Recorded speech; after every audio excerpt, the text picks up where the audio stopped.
بابا انا عايز فلوس عشان احضر درس في السنتر. والسنتر ده بقى فيه مدرسين بروفيشنال؟ لا. يبقى مفيش فلوس.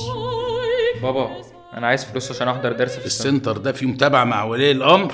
لا. يبقى مفيش فلوس. عاوز فلوس عشان احضر درس في السنتر ده فيه منحة؟ لا. يبقى مفيش فلوس. عاوز فلوس في عدد طلاب ولا هتروح لوحدك؟ مفيش. وفي تكييفات ولا ما فيهوش؟ ما فيهوش. عارف مكانه ولا ما تعرفوش؟ معرفوش. يبقى ده سنتر ولا ما سنتروش؟ فنكوش. طب وده يلزمه ولا ما يلزموش؟ ما يلزموش. طب واعمل ايه دلوقتي؟ الحق يا بابا، سنتر الاوائل فتح باب الحجز. طب الحق احجز في سنتر الاوائل وما تغلبنيش.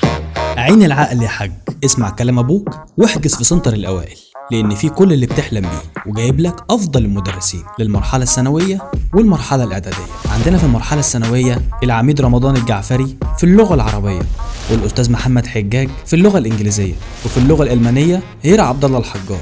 اما بقى في اللغه الفرنسيه ميسيو ياسر سمير، ومعانا كمان المواد العلميه المايسترو محمد شعبان في ماده الفيزياء، ودكتور احمد السيد في ماده الكيمياء، ودكتور احمد عبد المقصود في ماده الاحياء.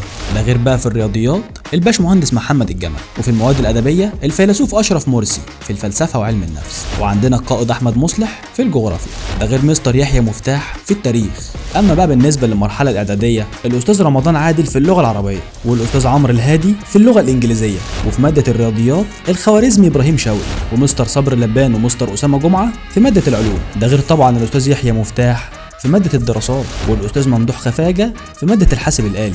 كل اللي عليك هترن الارقام دي واحنا هنرد عليك. مع سنتر الاوائل انت من الاوائل.